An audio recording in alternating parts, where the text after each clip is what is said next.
2. Diagnosis, aspek. Topis merupakan perkiraan lokasi lesi atau topis paling mungkin sesuai dengan temuan pada diagnosis klinis. Dugaan ini dibuat berdasarkan neuroanatomi dan fisiologi.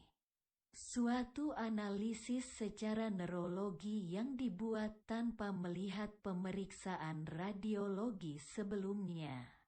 Hal ini penting karena tidak semua kelainan pada temuan radiologis akan menimbulkan gejala klinis.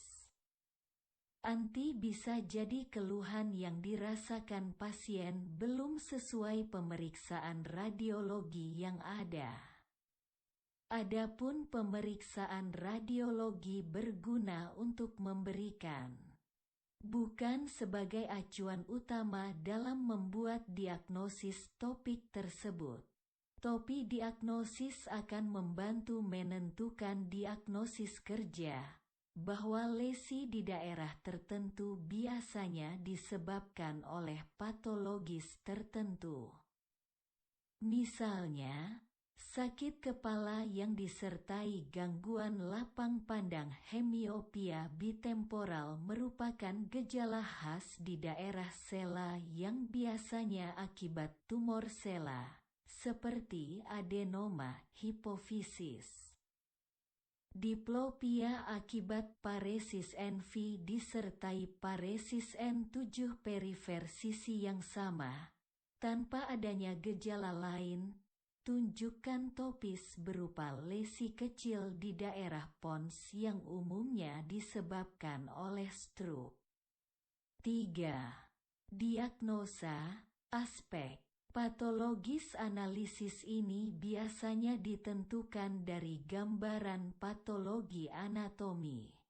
Namun, oleh karena pemeriksaan ini tidak memungkinkan dilakukan pada semua pasien, maka diagnosa patologi dapat berdasarkan pengetahuan secara teoritis maupun bukti ilmiah terhadap kasus-kasus umum, dengan membayangkan gambaran jika lesi topi itu dilakukan analisis patologi.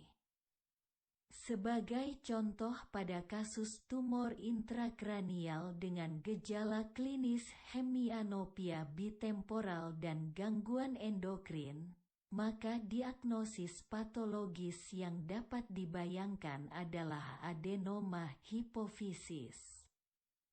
Pemeriksaan penunjang berupa MRI adanya hal tersape di daerah sela juga dapat membantu menentukan diagnosis sayangnya, meskipun belum dilakukan biopsi.